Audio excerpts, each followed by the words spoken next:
Let's try this.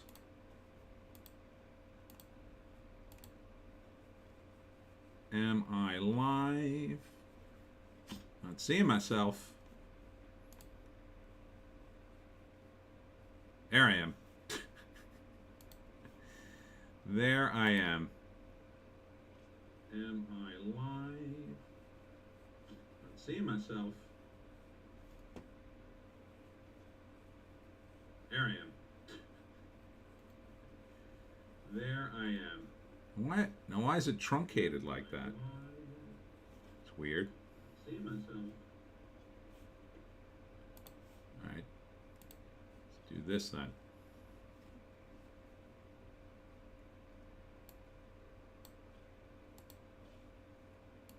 Shit.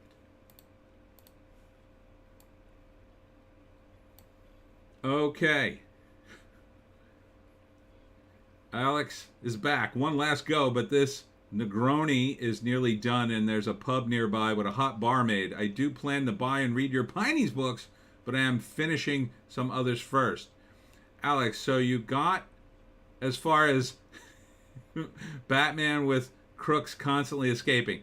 How does the Jersey Devil fit in? Okay, so in the Jersey Devil one, it's just basically Jersey Devil versus Batman. But my pitch for DC Comics at the time, and I pitched one of the editors there, was 12 new villains over 12 months. Hi, Root Matt. 12 new villains in 12 months, and it had a great story. I loved the pitch. It was called "The Man Who Stole the Batmobile," and he was like an anti-Bruce Wayne. He was like a criminal Bruce Wayne. He wasn't as smart, but he was as rich. Ardent buffering appears to have stopped. I think I finally did it. I reset everything. God, what a nightmare. Carter is back. So then the idea is Batman would basically make Arkham Asylum, where all the villains go, inescapable. So him and the crew, and Nightwing's completely against it. He's like, no, we have to fight the criminals. Forget about that. Let the other people worry about that. Batman's like, no, we're wasting our time. So he goes in and he makes Arkham Asylum inescapable, essentially, using his millions of dollars and everything. So finally, when he puts guys in prison, they'll never get out. Unfortunately, they use that moment to get out. They stage a massive break. But he is successful in making the place inescapable, and I think I picked one villain to stay behind who never gets out. I think it was Croc. One of the villains I didn't like. So then the villains, they get out, and right before they sprung, because they were all kind of together in one room where they had to transfer them, and that's how they end up escaping, they realize that the problem is they keep staying in Gotham, and that's where Batman is. If they all went all over the world, Batman would never catch him, right? He'd have to go all over the world, and maybe he wouldn't care. So I'll get to that in a minute, Matt. Long story short, it becomes a worldwide Batman around the world fighting the villains, and so in all new settings, all around the world. Like Two-Face goes to Italy, and the Joker's the last one. I think it was the Joker. He's the one who doesn't get out. Ironically, like everybody screws him, and he stays behind, but then he gets out later. Because he's the only one who stays behind, and he grinds through it and finally figures out how to bypass everything. And it's this long epic saga. I had a storyline mapped out for like 2 years where Batman's like capturing everybody and capturing new villains, and then the final moment of the series would be where it started, and it starts at this moment where Batman is on the roof looking over the city, and he has this expression on his face that Robin notices just for a second, and it's kind of this horrified expression. But Bruce won't talk to him about it, doesn't really say what it was, what he saw. You think it's one thing, but at the end I reveal what it is he sees Gotham City for what it is. And we go back to that moment at the end of the story, and at the end of that moment you see the city line of Gotham, and it's a face, an evil face. And finally, Bruce has seen the evil face of Gotham City. And what he's really been battling is not all these villains, but the city itself. And it is a battle he will never win. And he realizes it that in that moment, despite the fact he goes through all this trouble over the next 2 years to keep fighting. But he realizes in that moment he will never win. Alex, Two-Face goes to Italy and introduces pineapple on pizza and triggers the Third World War. I had a reason too. It had something to do with some Italian phrase that meant two-faced, and I forget what it was. Joan, you little idiot! Now you're gonna bail on me. All right, get out of here! Get out of here! You're ruining my concentration anyway. All right, let me just dip into my stream here to see what it looks like. Oh, I don't even need to do this anymore. Okay, good. Hold on. I gotta fix my windows now. The windows are working. Everything's working now. Everything's working good. Okay. So anyhow, that was my Batman story. But thank you for that question. Root Matt asked me what I thought about the Twilight Saga film. I wouldn't see that. Stream is solid. Great. Okay, so I got a lot to talk about tonight. I want to get to two important stories before people have to leave or completely bail out. Did JEC come back? He's still here, JEC. The first one is Richard Belzer has died. And if you don't know who Richard Belzer was, he was a comedian, and he was on Law & Order. You'll probably know him for that. He actually played this character from Law & Order on 3 different major network shows. The X-Files, Homicide, and Law & Order SVU. And I think that's unprecedented, that he played the same character,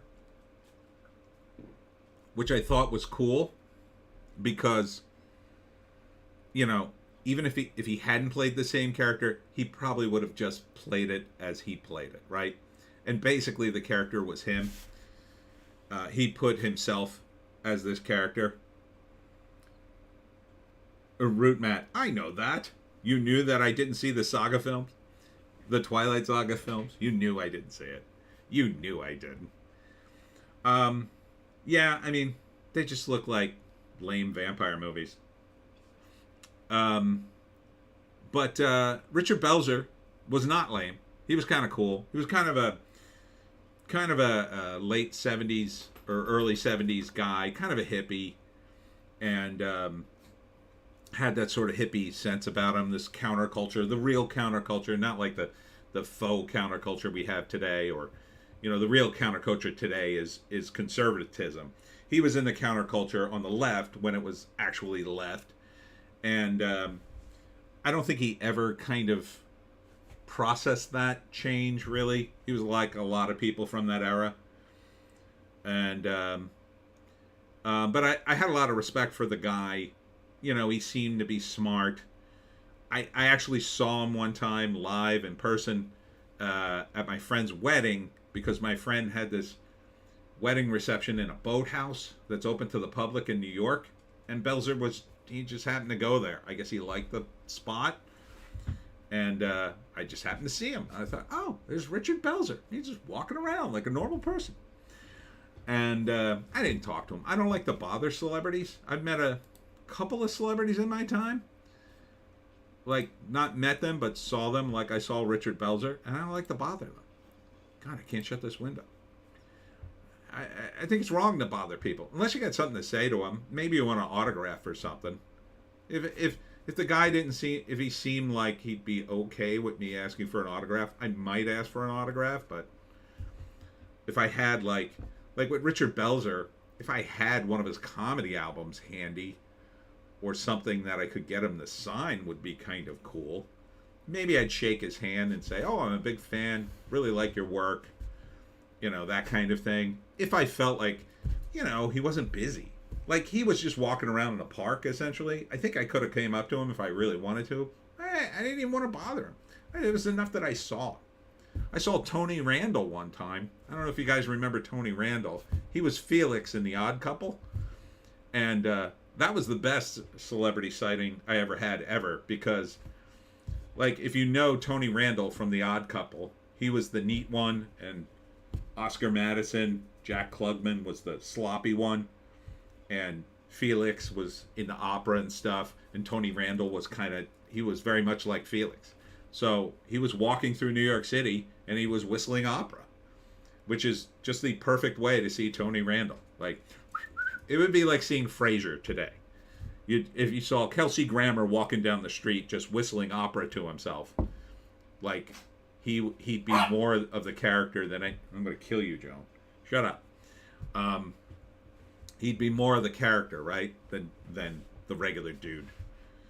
But yeah, so I thought this was a big deal. I don't know. You guys are probably younger. You don't remember him, but thought I'd mention it.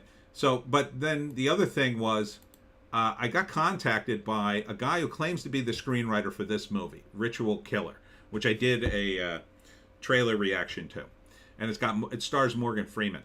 Now, the story by and written by is Bob Bowser-Socks, and a bunch of other guys, and I noted the Root Matt. And what about Megan 3 or M3 again? I didn't see M3 again because I thought the robot looked a little creepy in like a weird pedo way that made me kind of uncomfortable. And I thought, I don't know if I want to see this movie. I hear it's good, but I don't know. I mean, it just looked like a horror version of AI. I might see it when it comes to streaming. Alex, don't let Callum hear you talking to little Joan like that.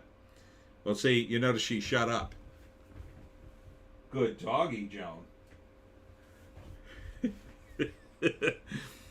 Little Joan likes to get down and then demand my attention. Joan, you wanted to sit on my lap. Come sit on my lap. Come back. I'll give you a treat. Here, this will get over here. Treats. Oh, you want a treat? Well, you got to get in here. Get in here and I'll give you a treat. Come on. There you go. She got right in the bed. Right in the bed at the cost of a treat. So, here you go. Stuff your little face. There. So, Robert contacted me. Now, I have no way of verifying if this is actually Bob or Robert Bowser-Socks. Someone claiming to be Robert Bowser-Socks wrote this comment. And even if it's not true, even if it's total BS, it's interesting to me because as a screenwriter, this sort of mirrors some of my experiences as well on movies and how, like, screenwriters, they don't really have any power on movies. So I'm going to read you this. It's a little long, but stick with it. This is from a guy claiming to be...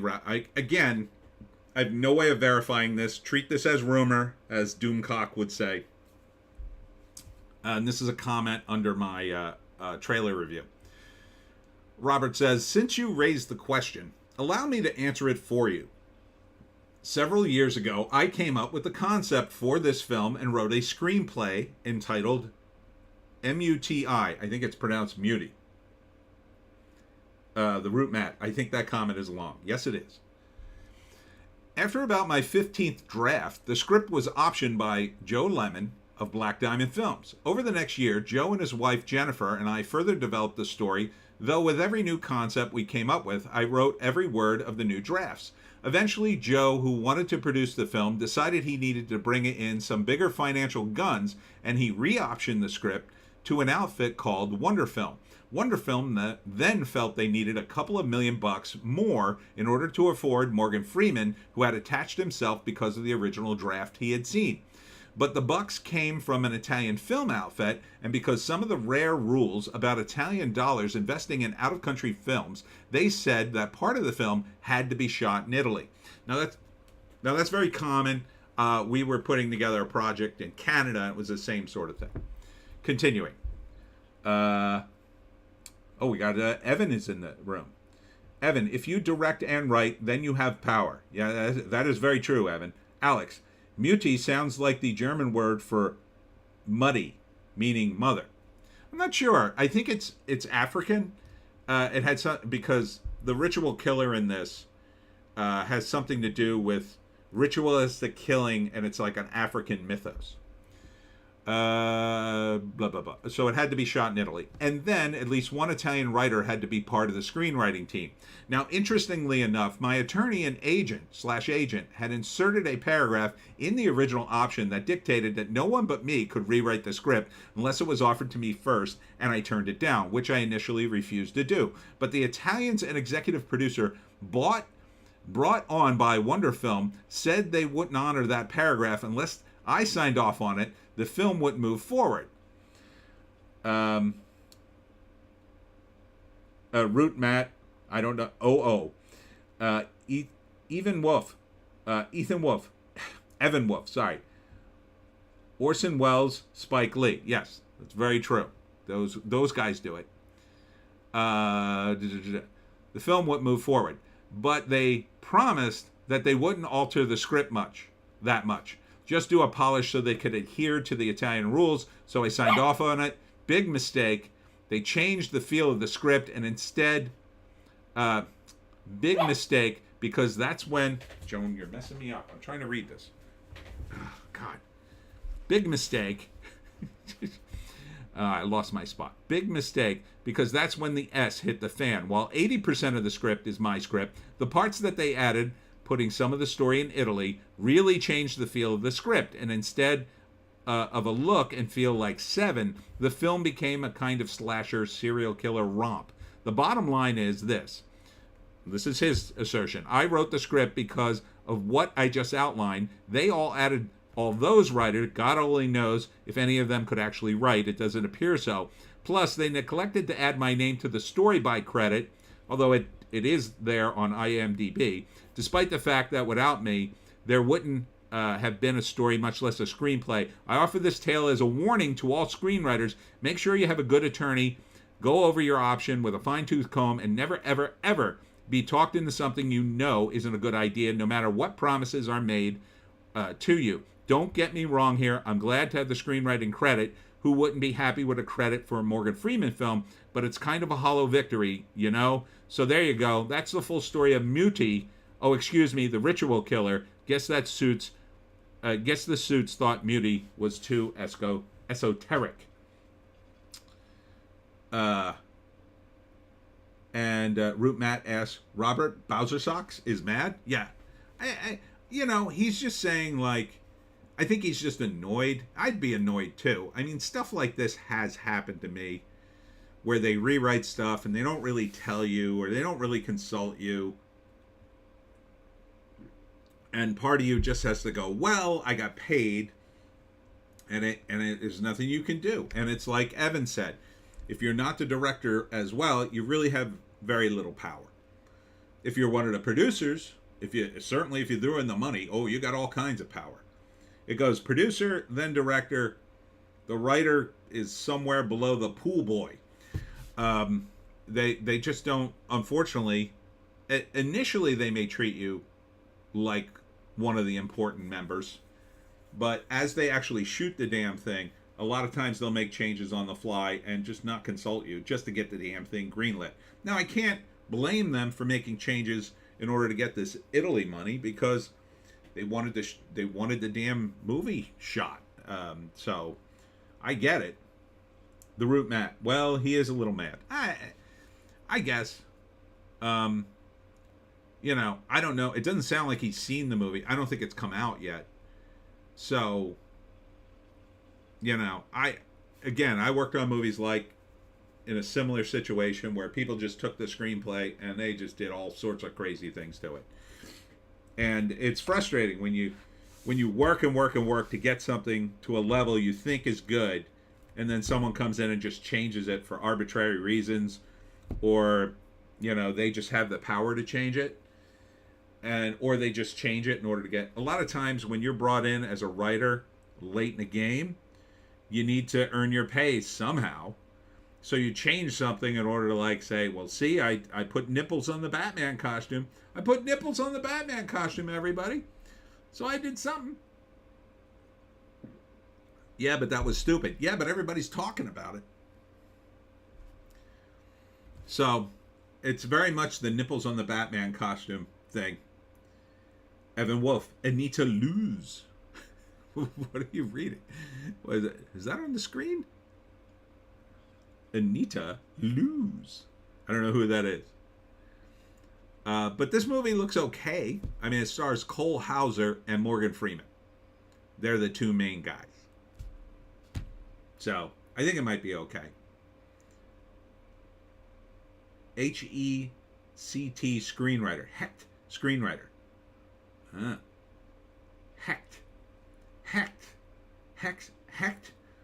I don't know what you're saying. Is Hecht a movie or is that a name? I don't know that name. William Goldman, I know. I know Shane Black. Root Matt. Morgan Freeman means free man. Sometimes, Root Matt, I think you're an AI posing as a human being. Could that be it? Evan Wolf. Screenwriters with clout. Oh, I see what you're saying. Okay. So anyhow, those were the two big stories I had to tell you. And now the other thing was, I got to talk to you about this. Let me find the. Let's see. Yeah. No, Bruiser. No, I put it up on one of the other sites. Let's see if I can find it. Yeah, I think I put it here. Yes. So I can't play. Here, I'll vote myself up. I can't. Let's see if I can play this without the sound. I don't want this commercial on. This is me doing a screenwriter's rant on a movie called The Donor Party. And, Ben Hecht. What did he write? So The Donor Party is this crazy movie, and you could watch my rant on it, where a woman decides, in order to, she meets her ex-husband, who now has a new wife and 2 kids, but when she was married to him, he didn't want to have kids. And she resents him for that so much because she wanted to have kids. And then she talks to her friend, she's depressed, and her friends have a little wine pity party, and they get this ridiculous idea that she should just get herself pregnant at the next party they're at. And then she goes to her friend's husband's party and bangs like all the single guys there to get pregnant. It's a crazy. It's supposed to be a comedy, but it just sounds awful. Evan Wolf, The Front Page. I don't think I know that movie. Root Matt, he writes Scarface in 1932 and The Front Page in 1931. Oh man, he's an old school guy. Oh boy, no wonder I didn't know that name. Evan, how did you even know that name? Are you 100? Jesus, 1931. I mean, I know a few screenwriters' names, but man, not the guys from that era. Orson Welles would be I guess, the guy I would know from the oldest era. The Root Matt, old school. Yeah, that is old school. Anyhow, I think I went off on a major tangent because at some point I was talking about the numbers and I never got through the whole list. So let's go back to that. Let's go back to the numbers. As we established, Ant-Man has won the weekend with 104 mil, which is fine. I think it will crack 110. So it did what they expect. But again, I only expect this to do maybe 500 million domestically. Alex, I encourage everyone to watch Charlie Brooker's Screen Wipe series, Series 2, Episode 4, find it on YouTube, where he outlines the heartbreak of pitching an idea to a TV station and them changing it. Oh, yeah. Harlan Ellison has a story that he outlined that I read about years ago. Harlan came up with this concept, and they actually shot the TV show, but they completely butcher it. The premise was, and this is like mid-60s he pitched this.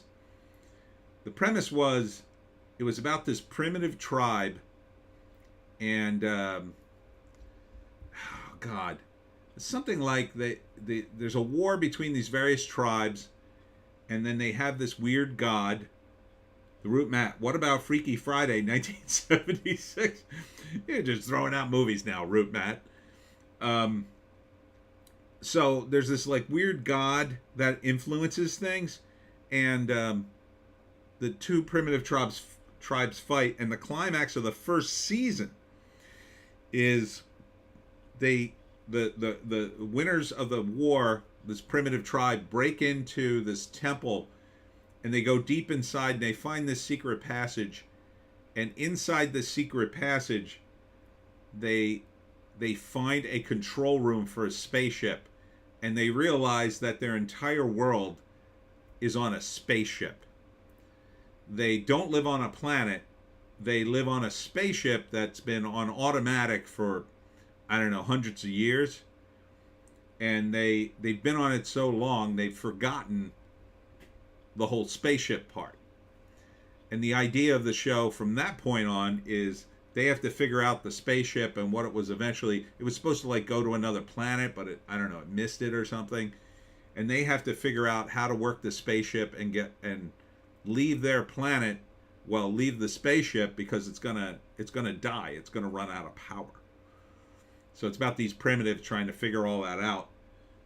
And he said, he went through this long story how they screwed him on the pitch and how he tried to do everything to keep them accountable, but it didn't work.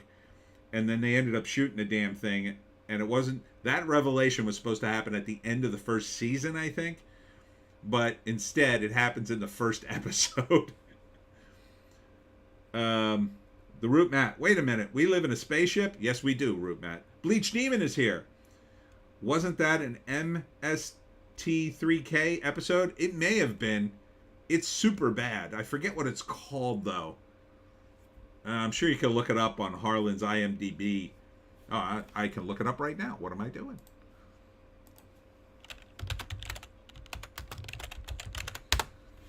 Harlan's dead now, so we can talk about him.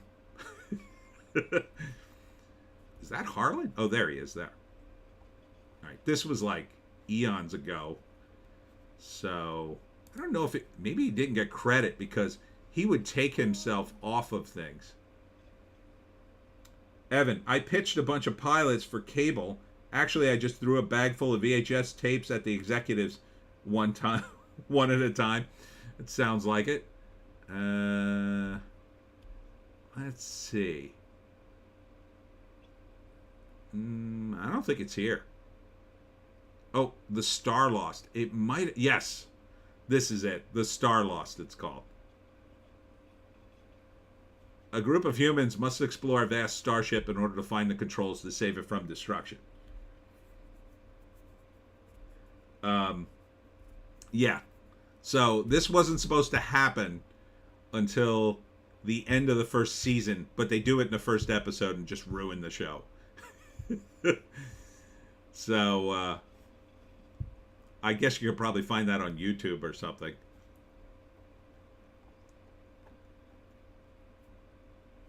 Evan Wolf, I made a funny. You certainly did. You made Alex laugh. He has a high bar. Good for you. Root Matt says yes. So yeah. Back to the numbers, however. So Ant-Man did good. Avatar's still hanging in there at 6 million.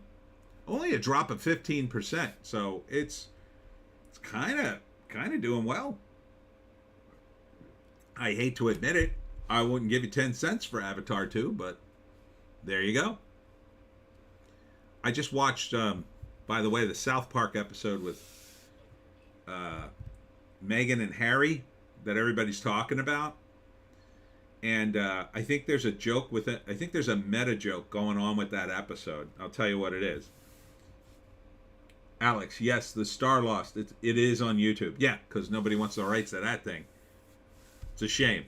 Maybe someday they'll do Harlan's original vision or something. So the episode of South Park that got all the news articles The Root Matt. I think James Cameron is now with 898898989898999 Ferrari. I don't know what you're saying, Root Matt. Are you a robot? Gee, you can tell us if you're an AI. We won't judge. So South Park does this episode about Harry and Meghan. But the episode is about branding, because the premise of the episode is Butters started rebranding himself so he wouldn't be picked on anymore. Kyle's having problems with the guys, so he wants to rebrand his image so they like him again. So he goes to the same branding outfit.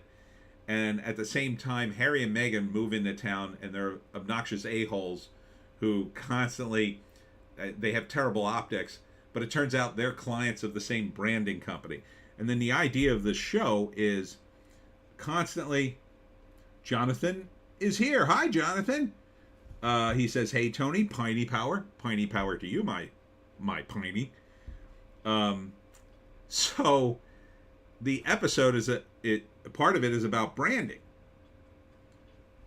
The Root Matt, no, I'm not an AI. What is love, Root Matt? Tell us what love is, or you're an AI. Speaking of Harlan Ellison, Alex, Meghan and Harry, as a natural-born Brit, I do not wish them specific harm, but I do not wish them well. Yeah, I want you to take them back, Alex. Take them back. Please make them leave America and go back to the UK. So the show's about Meghan and Harry, how awful they are, but it's also about this joke about branding. But the episode, for whatever reason, well, I think it's a specific reason. The joke is every major news article I've seen on it's in every mainstream news article. So South Park is branding itself with this episode about branding. I think it's a meta joke. I think the guys at South Park, who don't normally push the show super hard, I think they contacted their PR guys and said, no, we want you to really push this episode. So they could brand it because it's an episode about branding. You get the meta? I thought that was genius, if true. I don't know. Alex wants you to explain the Ferrari comment, Root Matt. Bleach Demon, lady, don't hurt me. Alex, no returns. Damn it. You won't take Harry and Meghan. That's Meghan. Alex, Meghan is yours, and he's her wife. Meghan was hot, I'll give her that, but now she's not hot. And in America, once you're not hot, we don't need you anymore. Evan, Netflix had a program concerning Orthodox Jews. Careful. It was such a success, they now are forming a new spin-off channel. I don't really get this. I don't know if I could say that. You're making a joke, I assume. I don't even know how to say that. It's not, I don't think it's dirty. Just so you know. You could read it in the comments. I like how everybody's making jokes. All right. So anyhow, that was the meta joke in South Park. But getting back to the numbers here, Avatar seems to be doing well. Bleach Demon, Liquid Gold is also hot. That is true. Good point. The Root Matt. Well, since James Cameron is a billionaire, he can buy himself that many Ferraris. Oh, I get it now. I don't think he could buy that many Ferraris. I mean, you had that's a number in the billions. You don't have that much money. Ferraris are expensive. I don't even think there's that many Ferraris in existence. There's not that many people in existence. If that were that many Ferraris, I'd be broadcasting from under the Ferraris, which would be why my signal kept going out.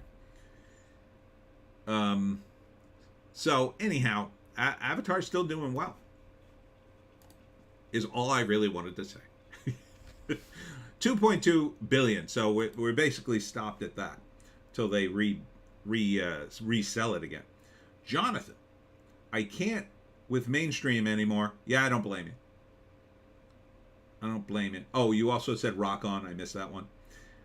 Thanks for being here, Jonathan. Yeah, I mean, mainstream is just not where it's at anymore. And the reason is, this is my theory, there's a creative sort of vacuum as the people like me, the root mat, there are 13,221 Ferraris. See? You had too many. James Cameron couldn't possibly own that many. And that's what Google says. But Google's an AI, so are you talking to one of your friends, Root Matt? You still haven't told us what love is. Anyhow, there's this talent vacuum, right? So when I was coming up trying to do stuff, there was only one place to go, essentially. It was New York and Hollywood through the various systems that existed. And even though those systems, Root Matt, I'm not! Tell us what love is, Root Matt. So, in order to get in the movie industry, to break in, there was a certain way to do it, but as hard as it was to get in, there was still a chance you could get in. Now that that there's a better chance for you to produce something on your own and put it on the internet or put it on one of these platforms, that has changed the game. So the talent that would have been solely focused on getting into Hollywood and New York to be in production, to be part of it, that was the only place to go. They now have many other alternatives, and they don't even go to Hollywood anymore. Some of them. Enough so I think it's created it's creating tiny Hollywoods everywhere as opposed to everything being concentrated just in LA. Evan Wolf. Shito is Yiddish for small Jewish village in Eastern Europe, like in Fiddler on the Roof. Oh!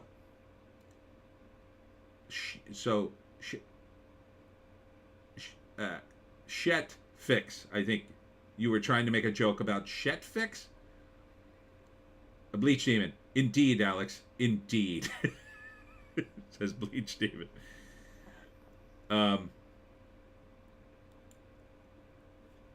He was responding to Just Ask Crassus.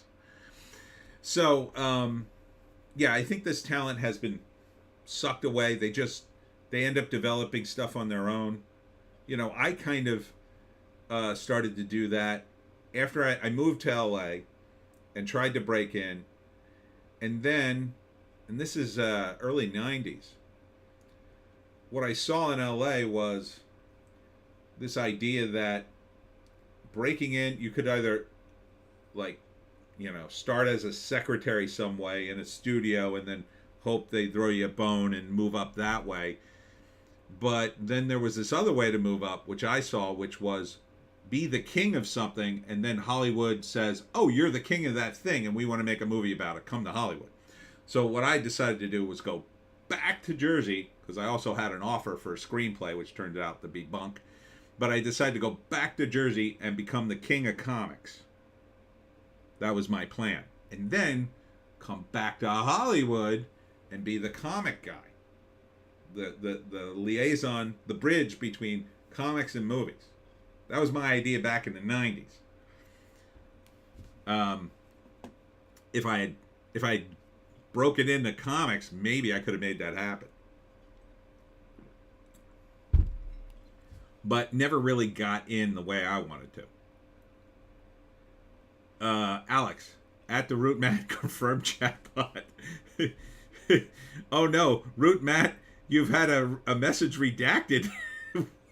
What the hell?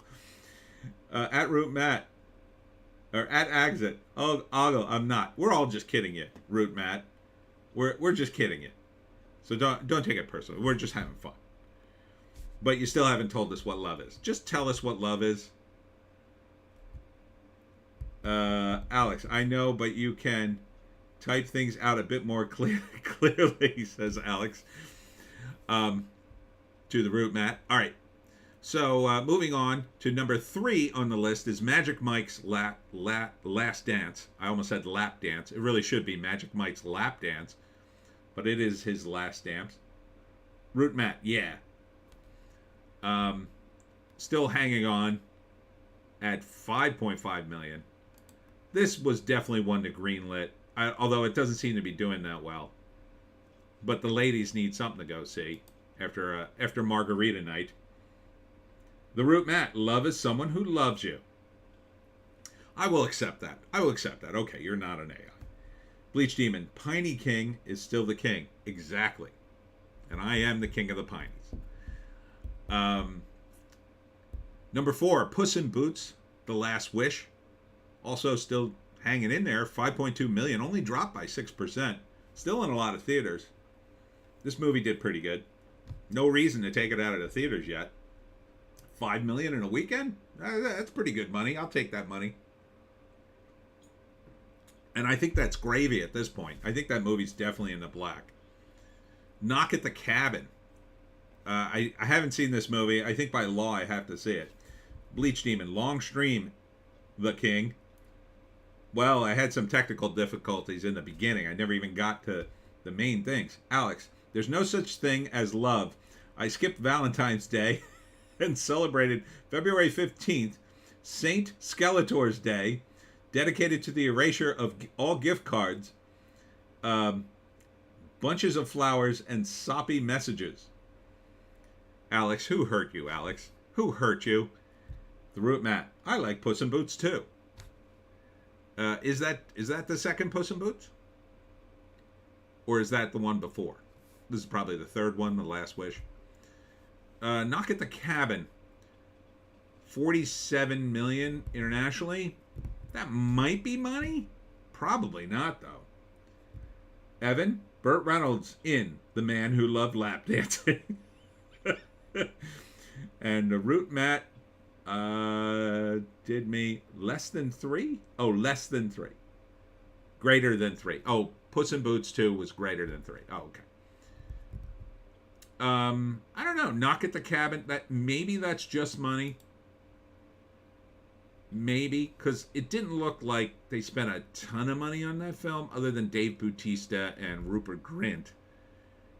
And I will say that M. Night Shyamalan is a real filmmaker in that he's going to do things economically. Alex, to Evan, I would pay to see that film. Actually not. It would take away money to my real lap dances. So 47 million might be money, but it's looks like it's going out of theaters. Oh man, they dropped it from 1,000 theaters, so it's not doing too well. I think by law I have to see this movie because it takes place in South Jersey. I do kind of want to see it. Evan, real title, Cat Dancing. 80 for Brady, also another film for the ladies. 3.6 million. Did 32 million. This movie, I don't know. That's probably not money. Nah. I don't know. They got 4 big names in it, but these ladies aren't really working all that much, so they probably got them on the cheap to star in a movie. But Tom Brady's in it. He don't need the money. So, and there's a lot of licensing involved in this, with the Patriots and everybody else they had. Stormy! Hey, all! Welcome. The Root Matt. 57/5.000. What? You redacted the message again. Did you say something dirty, you crazy AI? I mean, Root Matt. Yeah, so 80 for Brady, I don't think is money. I don't think it's money. I think just in the licensing alone, they probably caught up. The Root Matt, do you like the movies where Samuel L. Jackson worked? What, you mean all of them from 1999 to I don't know, 2015. I tell you, if I ever see him, I'll ask for my money back for Snakes on a Plane. That movie sucked. Okay, he sucked me into that movie with his relentless advertising push, and that movie was terrible. Terrible, terrible film in my view. But you know, just like every other Samuel L. Jackson movie, really, he plays the same guy in almost every movie. Pulp Fiction's probably the best one, I think. Bleach Demon. The names, 3 names, and an anti-aircraft gunner for the Viet Cong.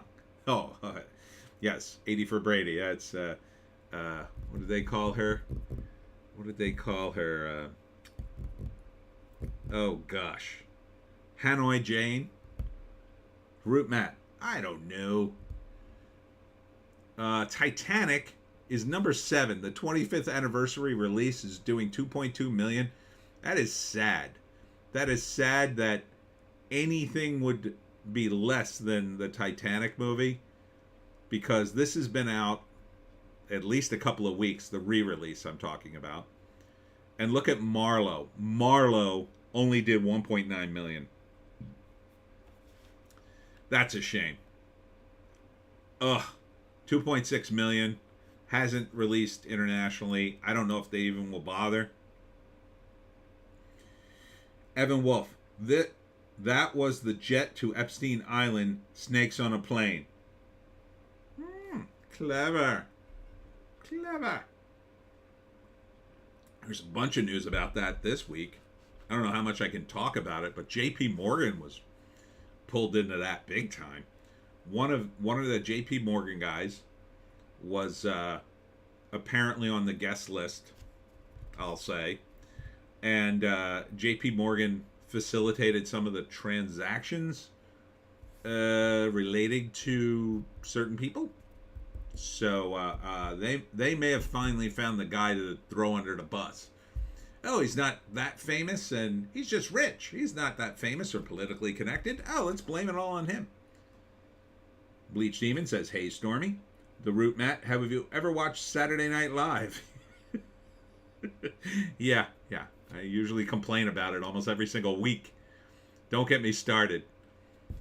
This is a shame, because Liam Neeson, although he's a little old, I can't answer this phone right now.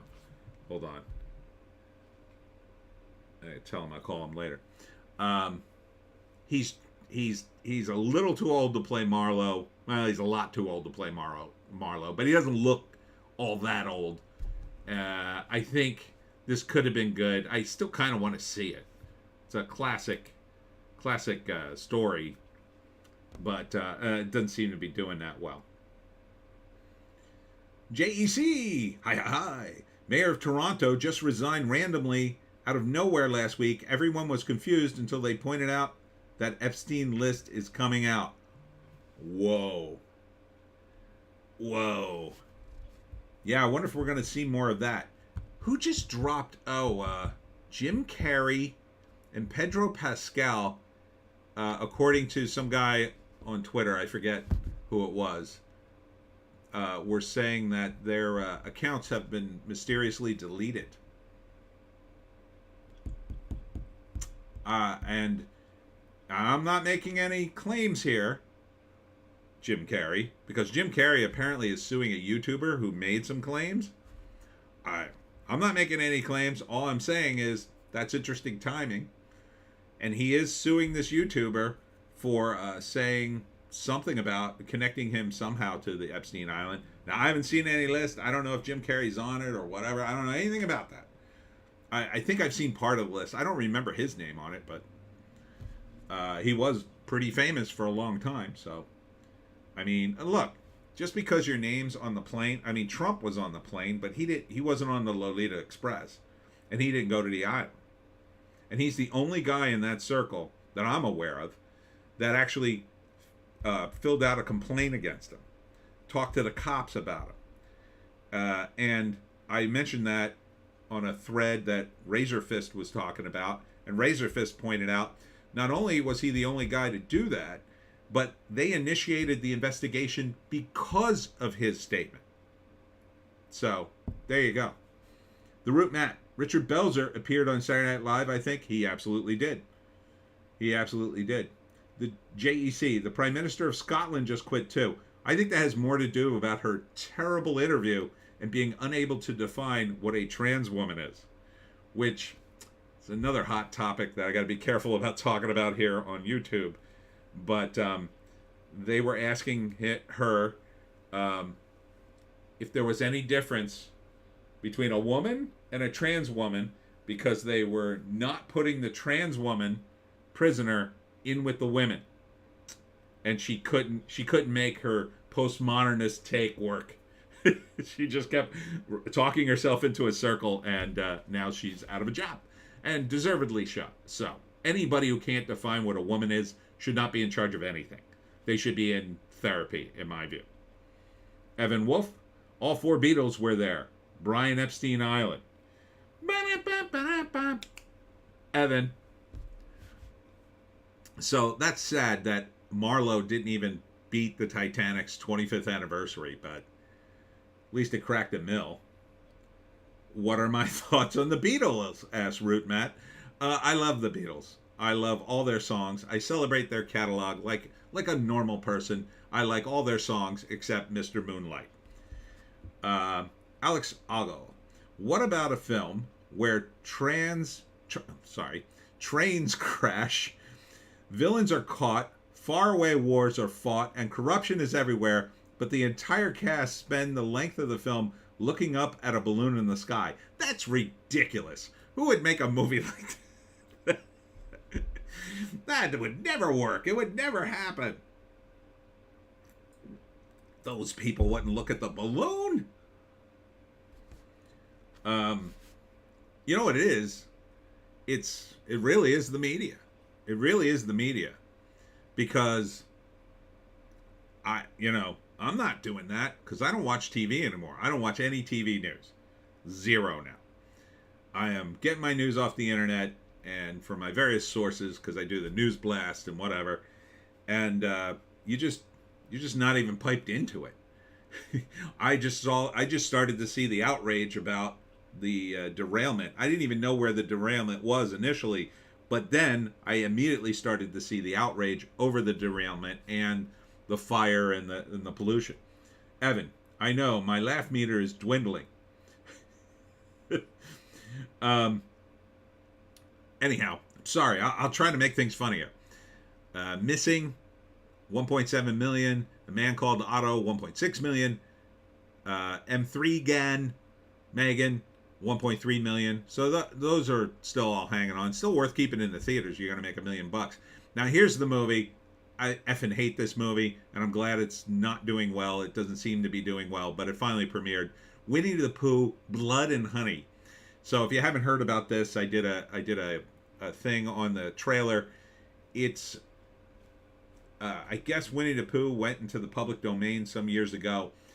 They decided to make a movie about 2 guys. I guess they're serial killers that look like Winnie the Pooh or dress up like Winnie the Pooh. I'm not even sure. Maybe they're the actual characters, but they just basically murder people. It looks horrific. The Root Matt, have you seen or read Captain Underpants? I have not. I've seen Captain Underpants. Isn't he that guy that hangs down at the train station? No. I've seen the books. Yeah, see, here's Winnie the Pooh, Blood and Honey. It's a guy in the Pooh costume holding the head and a knife, bloody knife, I guess. Internationally, it only made 2.5 million, and I strongly suspect that they bought their way onto Fathom events just to get the movie released. I guess, not exactly sure how that worked, but I'm glad this movie isn't doing well. Even for a monster movie, it's not doing well, I don't think. 2.5 million, that might be money because it's such a low budget thing, but if that's money, it's not much. And I think they were probably expecting way more. I mean, unless they shot this thing for 10 grand. Possible. I know a guy who shot a movie for 5 grand, full length. Bleach Demon. Chemicals in the water, fire in the sky. The Root Matt. Winnie the Pooh, but horror. Yeah, it just, it sickens me. It reminds me of the Banana Splits movie. They did the same thing with the animatronics, and I was furious. I made a video on that. God, that was awful.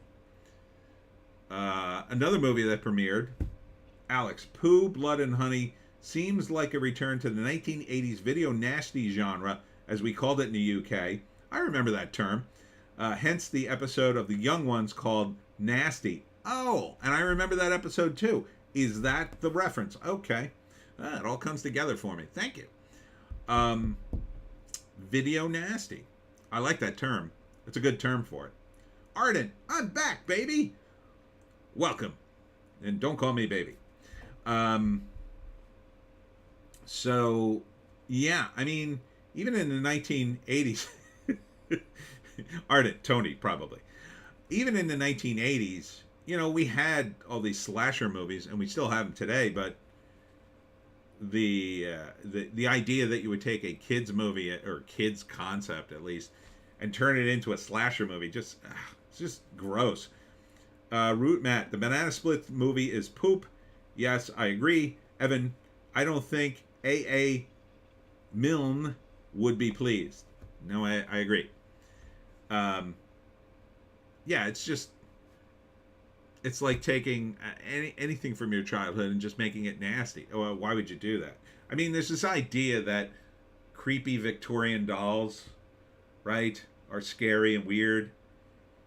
But, like, at least you can say, well, those are like antiques from like 100 years ago. They're almost like an ancient thing. It would be the same thing almost. The Root Matt question. Bleach Demon. Nice. It's a mad world reference. Alex at Evan. It's a sad state of affairs that people think they can take liberties with this work that way. Yeah, and really, Winnie the Pooh, of all things. That's such a gentle, nice thing to turn into something ugly. I felt that way about the Banana Splits. Arnett, on the upside, Winnie the Pooh being public domain means I cannot break out of my Eeyore for money. LOL.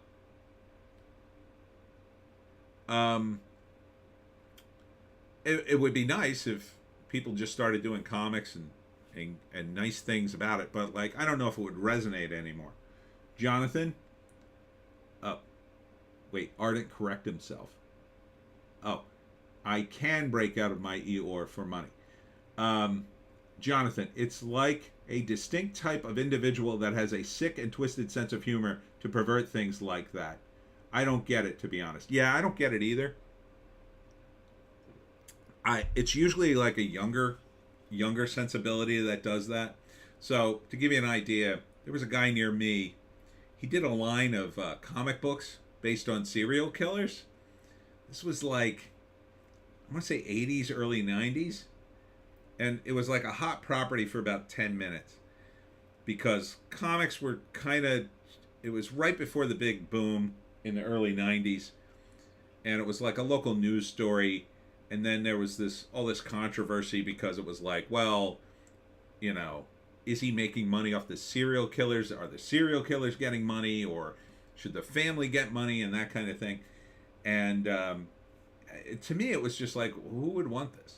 But some people did, right? It was kind of a hot commodity for about 10 minutes. But it's generally these younger kids who get into true crime or get wrapped up in this serial killer stuff for about 2 weeks or a couple of months or whatever. Ardent at Jonathan, we call those people leftists, LOL. Root Matt, and have you seen Spider-Man from 77? I have. I used to watch that TV show. Alex Ogle, top stream, Tony DiGerolamo, but I'm open to going but I'm going to head out and make some more progress on Rupert Sheldrake's The Science Delusion. Join you next time. Hail all. Hail, Alex. Thanks for stopping in. I appreciate it. JEC. EVS had that guy on a stream once. He's still stuck in the 90s. Oh, which guy? Which guy are you talking about, JEC? Ardent, but have you seen the Japanese Spider-Man? I don't think so. I may have seen a still from it. Evan, Stella Stevens passed away. The Nutty Professor is always one of my favorites. Actually, yeah, I did see that. That was a shame. Later, Alex says, Ardent, Jonathan, I understand Mad Magazine type of parody, but then there's people who will take things to a bizarre level of novelty. Yeah, I mean, I think it's just too much, because it would be fun. There's a fun way you could do it, where, like, you make it very clear that you've compartmentalized the actual story from the actual murderers, right? And then you would at least compartmentalize it so it's not like Pooh actually killed people. I think in a way they're trying to make it like Pooh is like mad and killing people. The root mad is not the same anymore. Oh yeah, that talk about your sadness. Talk about your sadness. JEC, the serial killer comic guy. Oh right. Yeah, maybe, I don't know. He had him on, huh? There was also other guys like that. There was like a renegade comic publisher from Canada, and he was doing all sorts of crazy comics. They weren't serial killers, but they were kind of like in that realm of like people got, famous figures killing people. He did this comic about OJ and I don't know, someone else, I forget. It's kind of like all for shock value to kind of say, hey, I'm so cool, right? I'm so cool, I don't care about serial killers. I think they're cool. What do you think of that? And then you go, whoa, this guy's crazy. Who is this guy? And in fact, Christian and I, my cohort on the Webcomic Factory, my co-founder, we had this idea a long time ago to do a fake comic book company kind of as a performance piece and do the most offensive comic we could come up with, and then have characters that we would play dressed in disguise, and then we would show up to the cons and pretend to be those characters and be like the most offensive people imaginable, just to get tons and tons of attention. We thought about doing it. We got to the point where we're actually kind of contemplating, kind of organizing it, but we never pulled the trigger on it. I don't know. I think we would have gotten into a lot of trouble for no reason. I don't think we couldn't figure out how to monetize it. That was the main thing.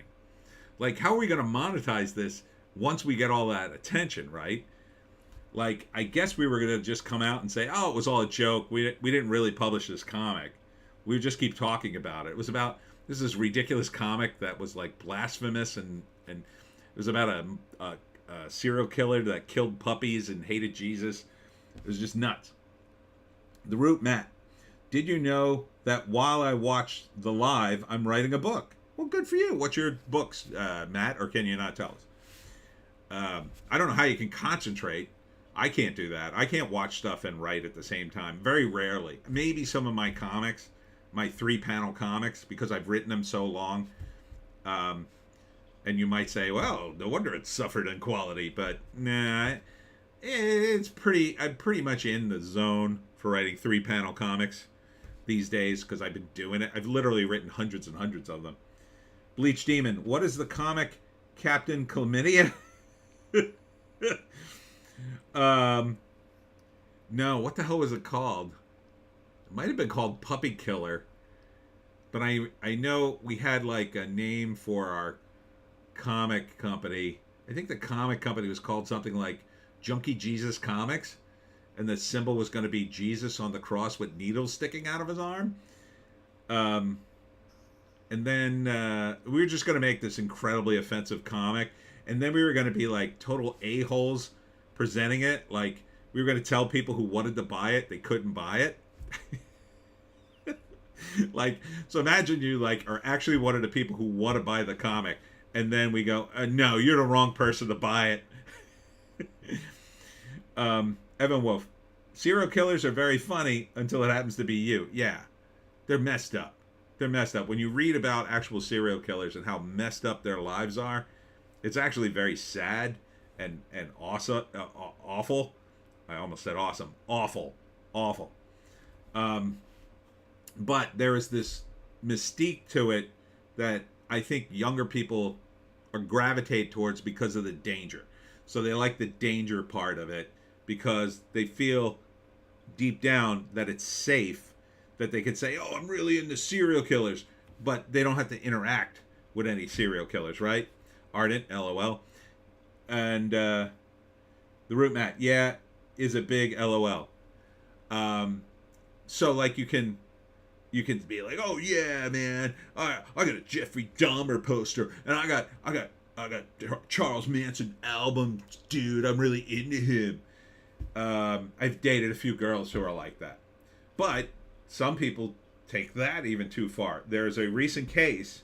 This was in the New York Post maybe 2 weeks ago, of a girl who was like that, and then she murdered her boyfriend like on a live stream or something with a Celtic dagger, and laughed about it. Or I don't know if she did it on a live stream or she texted her friend about it after she had murdered him and talked about how awesome it was. Like, yeah, that's taking it to that extreme. And I used to really be into those girls, those crazy goth girls, with black ponytails and short skirts and ripped fishnets. Yeah. Jonathan, collecting the serial killer trading cards. Yeah. That was him too, I think. Same guy. So Of an Age was another movie that premiered. Only did $411,000. Man, I hope they shot this for nothing. Otherwise, they're in trouble. Not sure where that came from. Serial killer trading cards equals red flag, said Jonathan, finishing his thought. Plane did not do well. Thought it would do much better than this. Only $44 million. That movie had to have lost money, I think.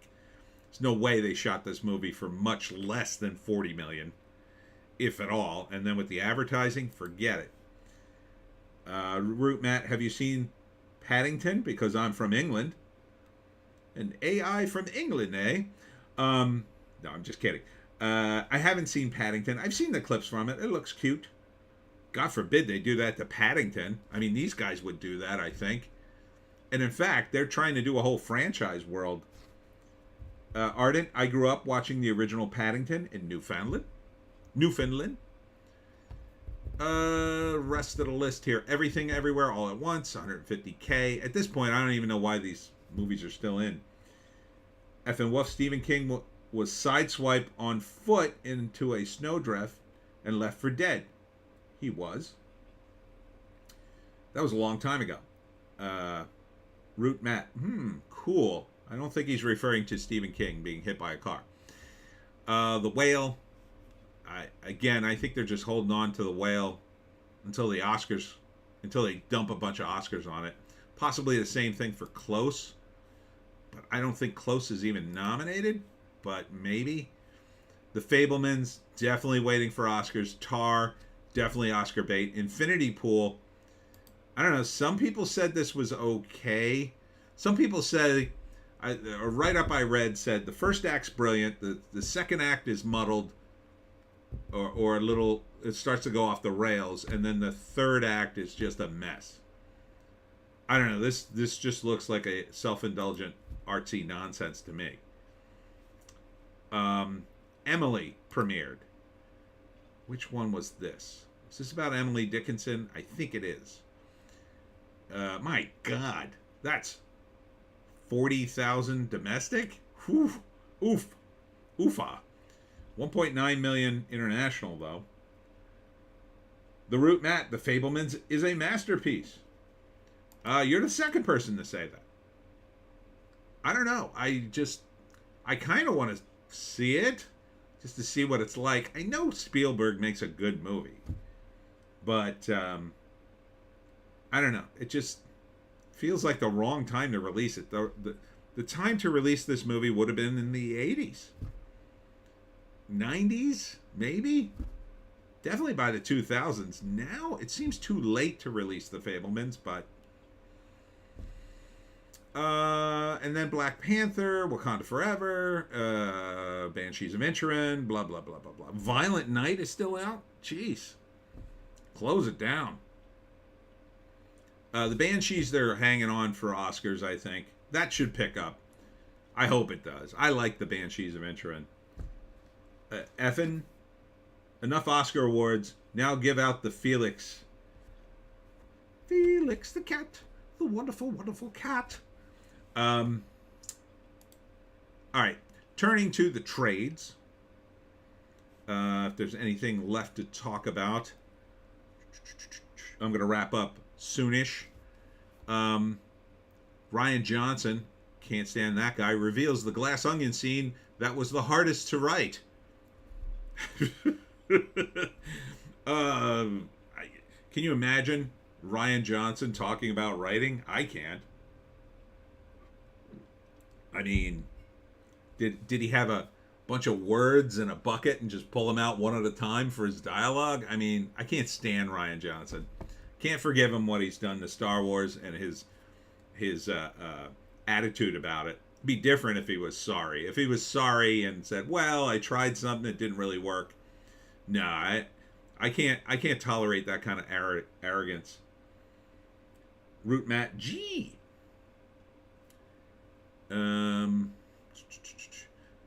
The BAFTAs accidentally announced Carey Mulligan as supporting actress winner instead of Carrie Condon. Oops. Whoops. That's not good.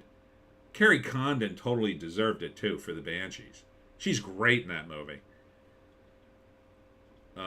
Instagram reinstates Pornhub account after 5-month ban. Ardent Ryan, I'm the dickhead who can't work in a team. Johnson, I think that's the same. Yes. All Quiet on the Western Front dominates BAFTA awards with record-breaking 7 wins. That's a good movie. If you haven't seen that, it's really good. It's kind of depressing. I shouldn't say kinda. It's very depressing. It's a bit of a grind, but it's good. Root Matt, 133 is now in England. Okay. Do you mean that's the time? Because I'm going to wrap soon. Just want to get through the trades real quick here. See if there was anything else. I don't think there was. Oh, Tom Sizemore is hospitalized in critical condition. But he's always been... I mean, he had problems back in the day. I think he had a drug problem. So that is no good for your overall health. You look at Carrie Fisher. She just dropped dead on a plane. A lot of that, I think, was from doing coke for a lot of years. And she had a problem with that, I believe. The Root Matt, no. Ardent, hey, Tony, did you see Tulsa King? I'm in the middle of reviewing it episode by episode. I have not. Bit on the fence about Tulsa King. Because on the one hand, Stallone always said he wouldn't do mafia stuff. On the other hand, it looks okay. But I don't know. I did read some reviews of it. It looks all right, I guess. I like Stallone. Anything he's in. The problem with mafia stuff is, I think, unless you got a really good game plan, because that's a very fish out of water concept, right? The Tulsa King. Oh, he goes to Oklahoma. Hey, Oklahoma. Oh, what's this? Where's the Italian food? After about a season of that, I think you're out of road. So, I don't know. Root Matt, yeah.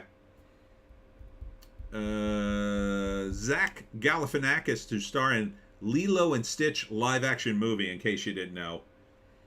What a dumb A move that is. Ardent, it's pretty good. Stallone's got some drama chops. Corrected. Yeah, I mean, he's good. When Stallone wants to be good, he is amazing. Copland, really good film. I wish he'd do more of that. If I could pick one thing for Stallone to do, it would be to do small movies like Copland.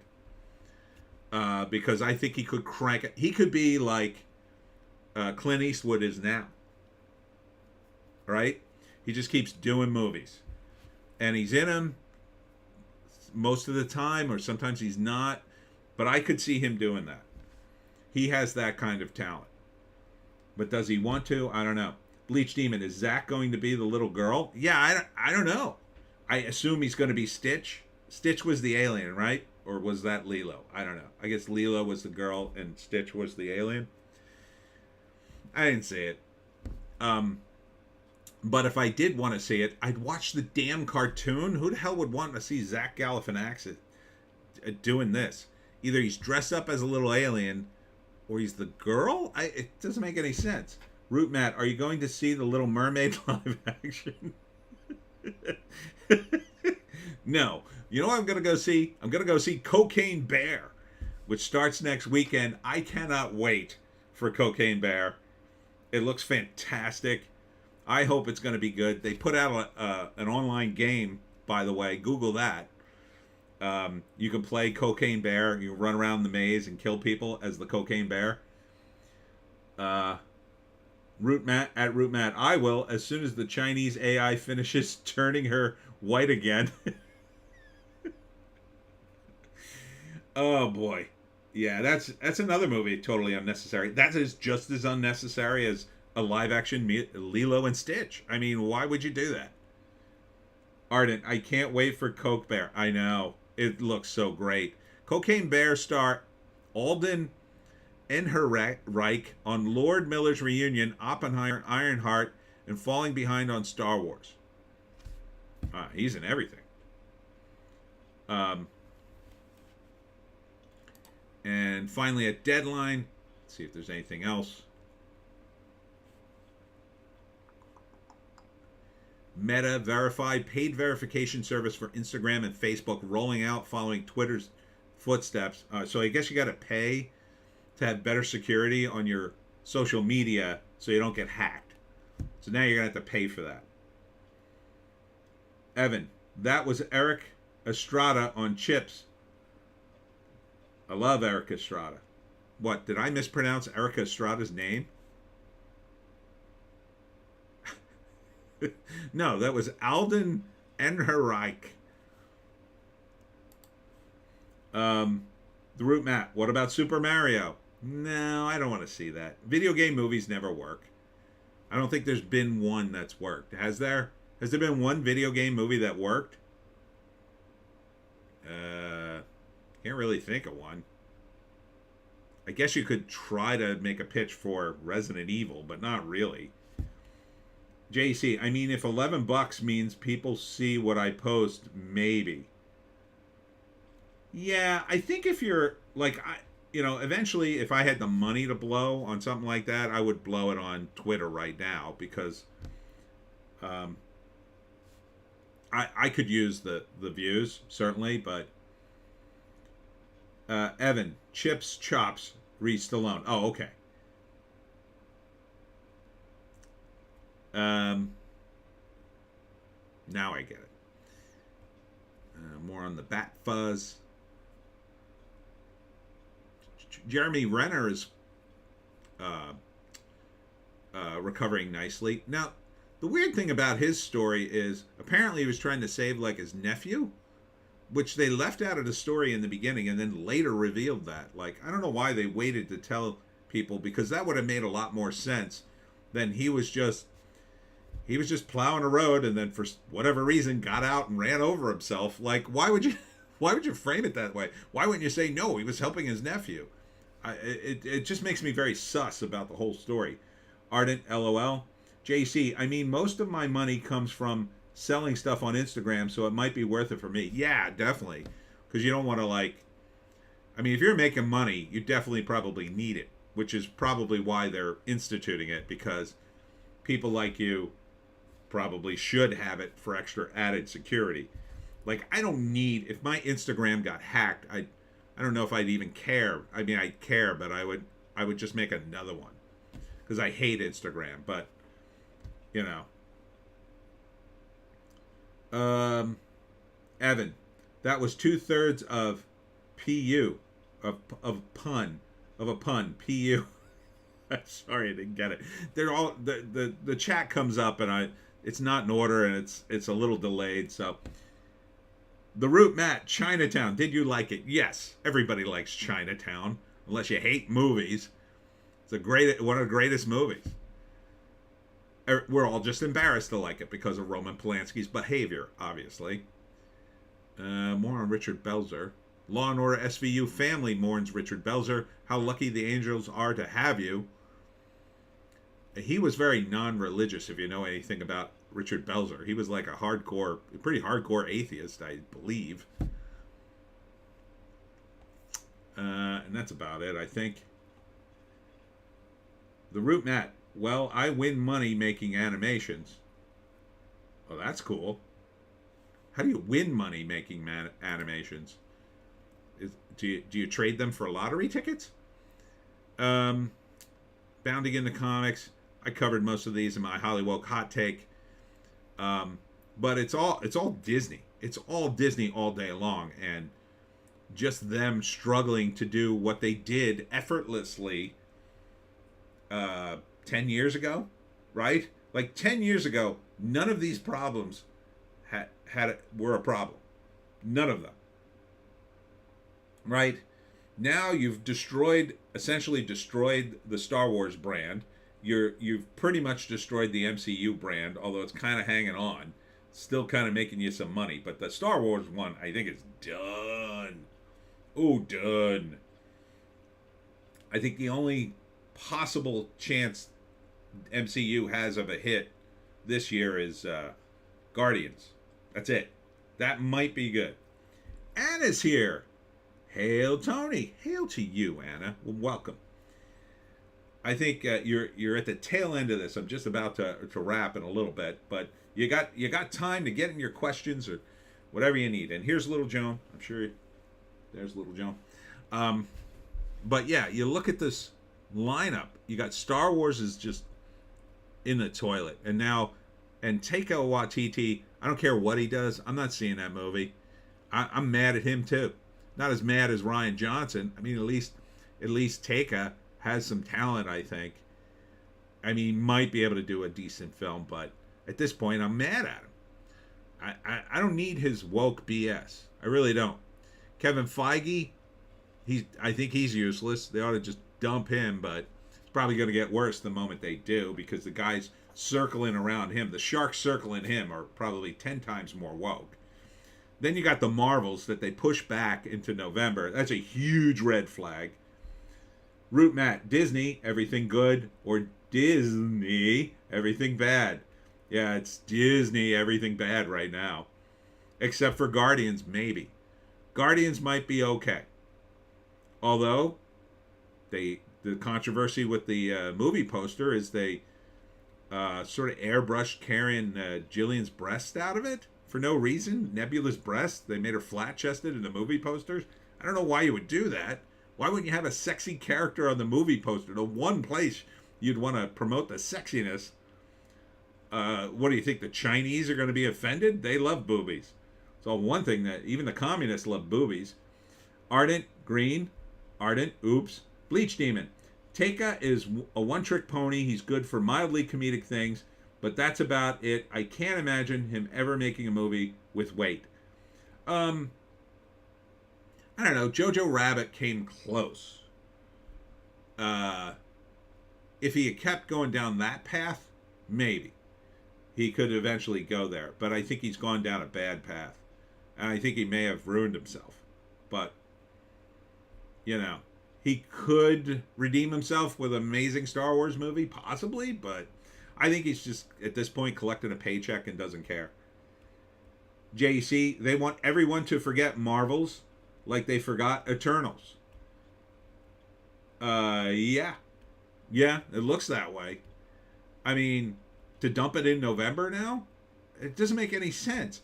You had Haunted Mansion on tap for the October Halloween season. Now you're pushing that up in the summer. Makes no sense. Who wants to go see a Halloween movie in the dead of summer? Then you're going to release Marvels in November for Christmas? Unless they're doing a ton of reshoots, maybe they could save it, but this may be their Batgirl. Maybe they'll cancel it. like Batgirl. Maybe it'll be so bad. Maybe it'll test so poorly. Bob Iger will say, "Nah, let's just burn the whole thing." Ardent, who doesn't love boobs? JC, Eternals was a November release too. Yeah, but they thought that movie was going to work because they hadn't gotten the memo yet that they effed this all up. Bleach Demon, I think I'd rather see Tommy was so from the room. Oh, I think I'd rather see Tommy was so from the room directed Star Wars movie. Yeah, I'd like to see Tommy from the room direct a Star Wars movie. That would be, you wouldn't know what the hell that would be. It would be hilarious, is what it would probably be. You know, he would be in it. What a story, Jedi. Evan, I think they have completely lost their marvels. Ha! Root Matt, they literally spent $90 million for Batgirl and just canceled it. Yeah, well, they probably spent more on Marvels. Yeah, I'm blowing up. I gotta start to wrap this. And finally, you got Ardent at Bleach Demon. Oh, hi, Darth. New rumor claims to reveal why Indiana Jones will be depressed in Indiana Jones: The Dial of Destiny. And amazingly enough, they're going to ruin this one too. I mean, you want to talk about a movie that can't possibly be any good, in my view, is Indy 5, Bleach Demon LOL. This movie couldn't possibly be good. I mean, think of everything we got stacked up here. First off, you got Harrison Ford, who I partially blame for this. I know you normally wouldn't blame a guy like Harrison Ford. Ardent, you're tearing me apart, Chewie. It writes itself. You got Harrison Ford, who was in that awful sequel to Blade Runner. Basically unforgivable, in my view, because he was a guy who didn't need to be in that movie. He could have said no to it. He could have said, no, rewrite this. I want better scenes. You know, give me something to do here. Instead, he just waltzes in there like he has no power. Harrison Ford has, in my view, tons of power, or did, because he was the big star. And you'd have to put Harrison Ford in a Blade Runner sequel. You absolutely have to. So, to me, it's almost unforgivable that movie was as bad as it was. JEC, the first half of the last movie was AIDS. First off, the last movie was AIDS and already ruined the franchise. Yeah, 4. Well, but as someone pointed out, I think it was a critical drinker. At least it ended it, you know, with him and Marion and Mutt and becoming kind of a family. Like you could have done something from that if you really wanted to. The only thing to do, I contend, was to double down on Shia LaBeouf and make him the new Indy. That would have been the only way to save it. And you could have done that if you were actually interested in having a white male protagonist who was actually competent. But I don't think they are. Evan, CEG will make Harrison look good. You mean CGI, I think. Bleach Demon, I did not blow up Alderaan. I did not. It's Bantha's poodoo. Ardent, Lamau. The Root Matt, what do you think of Spider-Man Into the Spider-Verse? I didn't say it. Not interested. Blade Runner 2049 was enragingly bad. Yeah, I agree. I was screaming at my laptop looking. Took 3 tries to get through. I can't remember a movie made me so angry. Brutally bad movie. Brutally bad. Boring. Everything was wrong with it. Evan, yes, CGI. Yeah, I mean, you're waiting the whole movie for Harrison Ford to show up and save the damn thing, basically. And then he doesn't help at all. He doesn't help at all. So, you got him in that. Oh, and then, of course, the Star Wars movie. Again, he wanted to die in Return of the Jedi as Han Solo. So the fact that he died wasn't as big as a problem as just the script itself. You know, again, he had the power to go, I don't want to do this script. to walk away from the whole damn thing, which he should have done, in my view. He would have been better off walking away from it, taking his money, and keeping his legacy. I think he's ruined his legacy. I think he's ruined Han Solo. He's ruined Blade Runner. And now he's going to ruin this. And he kind of ruined it with 4. Anna. Hugs to little Joan. At least we have Keaton coming back as Batman. Yeah, I think, what's a good movie for that is Birdman. The Birdman movie, where he plays, like, sort of a parody of that. But, yeah, I guess. I don't know. Keaton wasn't my Batman. I mean, he's better now as Batman than he was back in '89, I think. Root Matt, what do you think of the food fight? Oh, stop it, Root Matt. You crazy AI. Ardent, much as I would love to see that Keaton return as Batman, I will not, on moral principles, watch anything with Ezra Miller ever again. Yeah, I don't want to spend the money either. I might watch it for free on HBO Max. But the dumpster fire that is Indiana Jones and the Dial of Destiny, JEC, it's 3 hours long. Ryan Gosling in the back, in a black hole for charisma. The love subplot that literally scene for scene ripped off from the Spike Jonze movies Her. Villains suck. I mean, everything about that movie is just boring. Ardent, Birdman was good. Yeah, it was pretty good. JC, I never want to hear the original Blade Runner was boring ever again. No, the original is not boring. The sequel is boring. What did I say? I said that wrong. If I said that. So Indiana Jones just looks like it's on a nonstop train ride to BS. Absolute BS. Right? So you got Harrison Ford, no help. Mangold, who directed it, he directed one thing that I did like, I think. But everything coming out of him sounds awful. How many reshoots have they had? Now, you could say, Evan, he may have ruined Callista Flockhart as well. Maybe. So, everything Mangold says, I just don't trust. Root Matt, Birdman is a masterpiece? Arguably. JC, Birdman was 10 years ago. The joke was he was too old to do Batman again back then. Yeah. Ardent, crashed her too? Perhaps.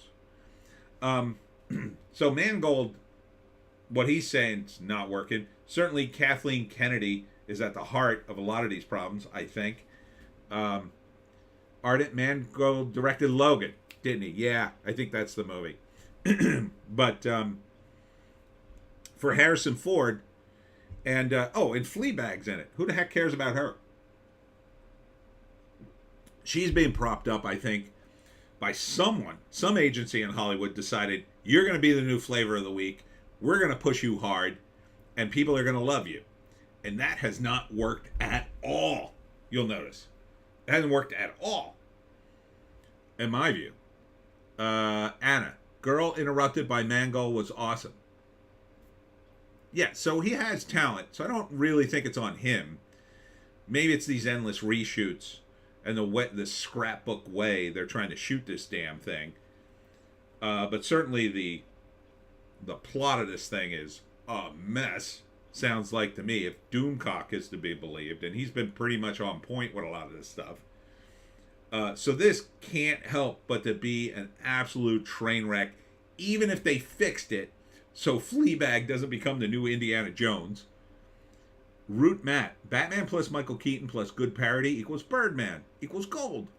It's true. See? You are an AI. You're giving us equations.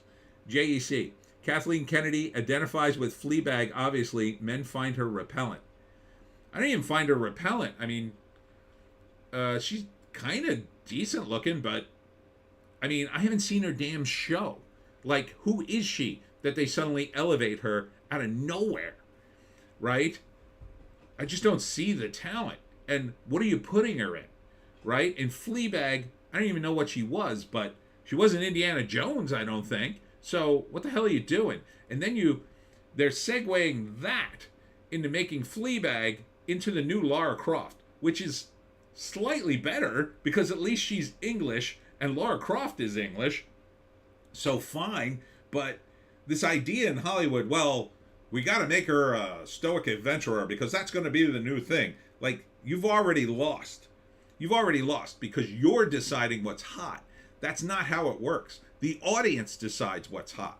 We decided back in the 80s Indiana Jones was awesome. That's what we decided collectively as the audience. We watched it. We loved it. You made sequels. We loved those up until 4. And, we loved it. You can't foist this woman upon us and say, love her.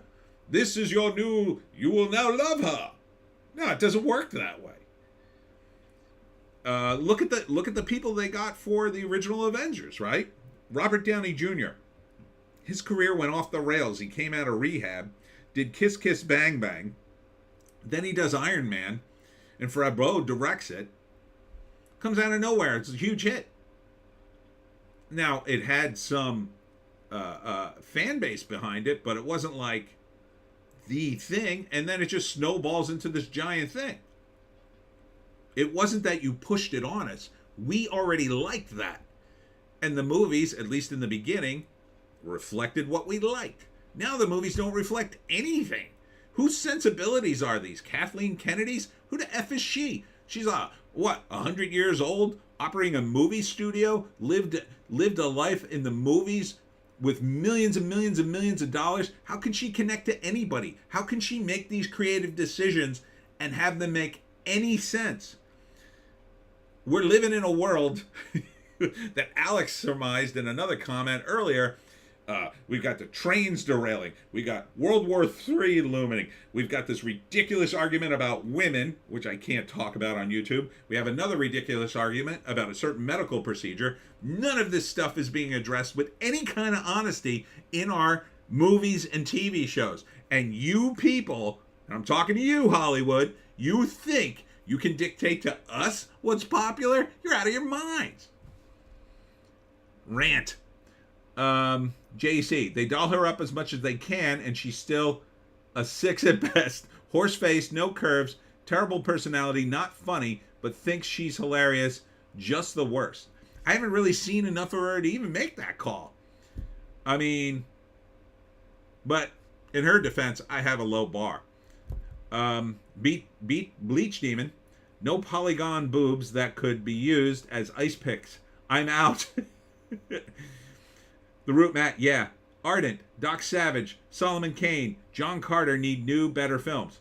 The problem is not the properties.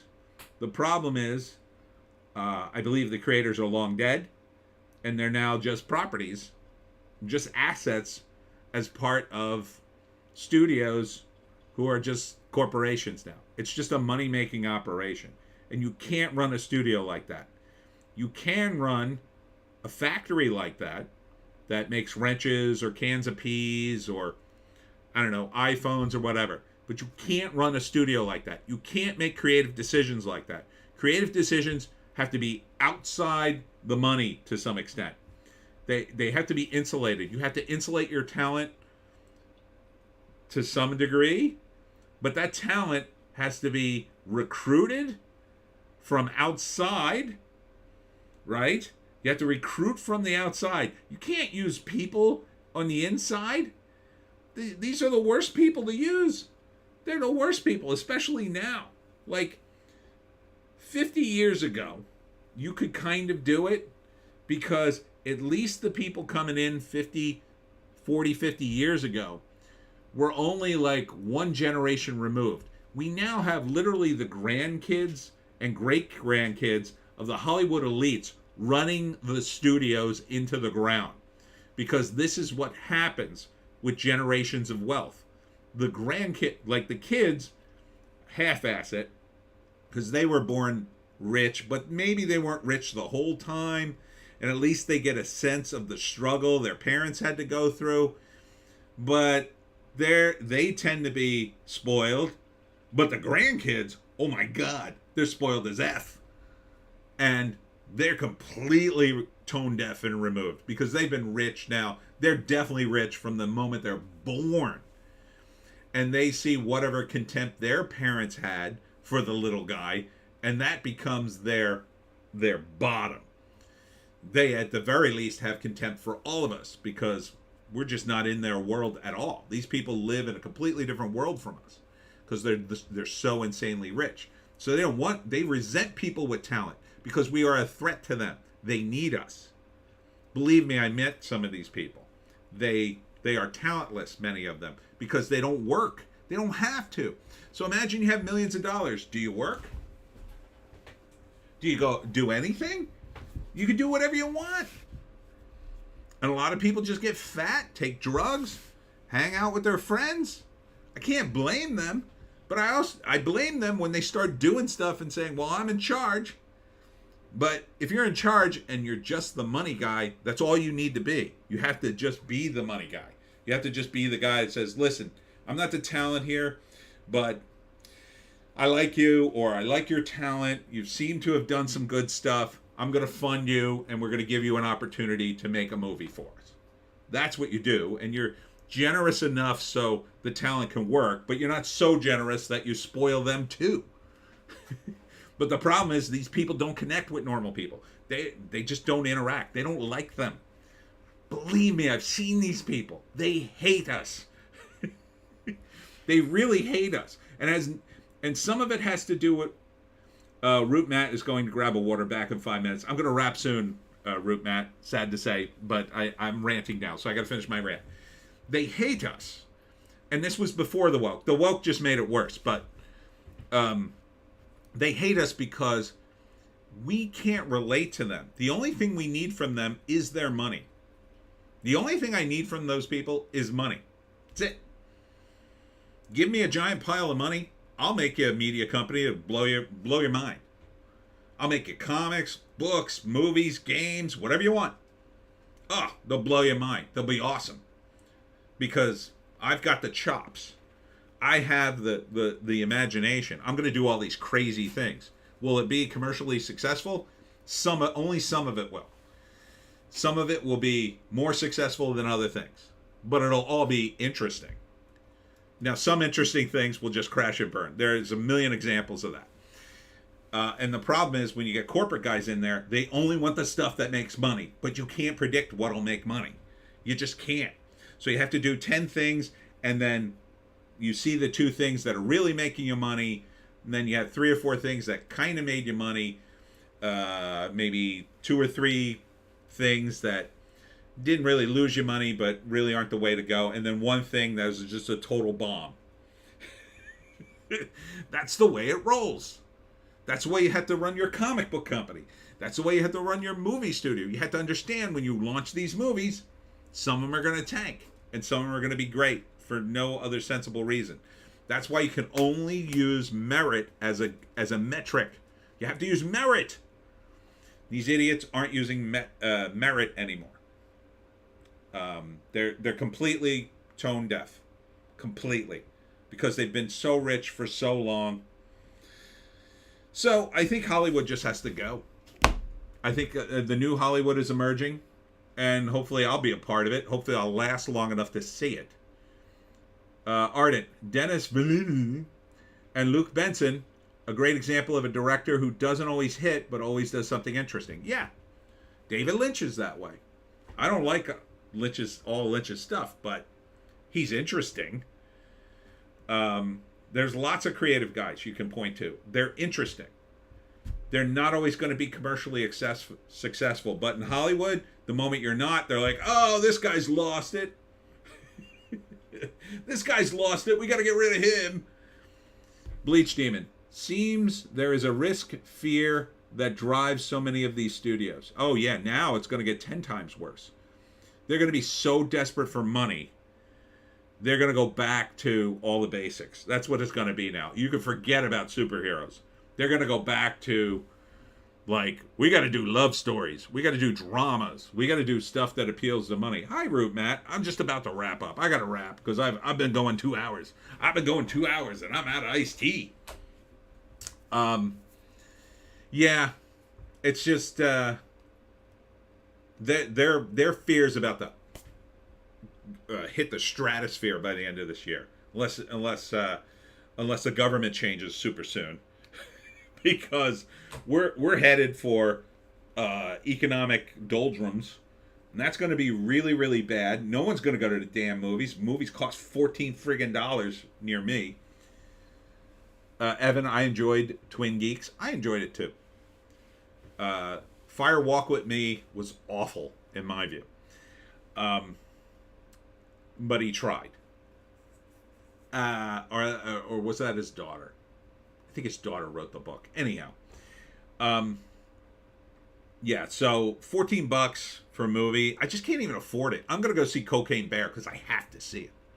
So my hope is that Cocaine Bear, number one, is amazing, is as amazing as I suspect it is, and number two, becomes this cult classic that Hollywood just blows the back of their head off. Like, what the hell?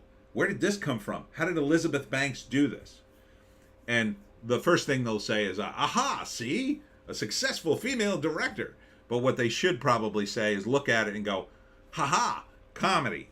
But they won't. They'll probably say, haha, 80s. And they'll do a million 80s movies.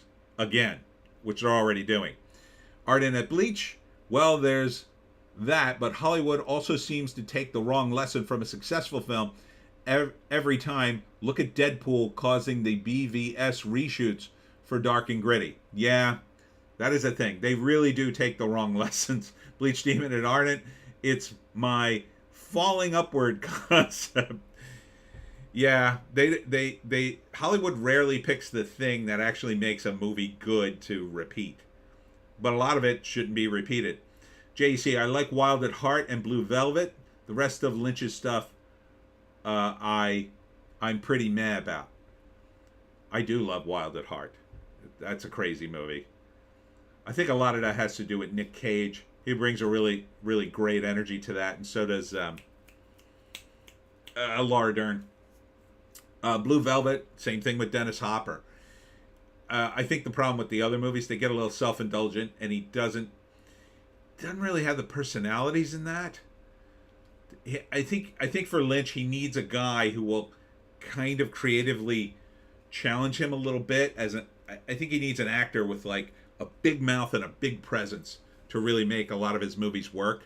I think that's part of the problem with his sequel to Twin Peaks. Man, that was boring. I watched the first episode. I was just snoozing. JC, if Cocaine Bear makes money, they should green light silly meme movies that catches people attention. Exactly, 100%. They should all be comedies. One should be crazier after another. They should green light a movie called Get In Losers. They should green light all kinds of crazy meme movies. I think people would love them. Evan, what is the movie where Adam Sandler plays the Russian mobster?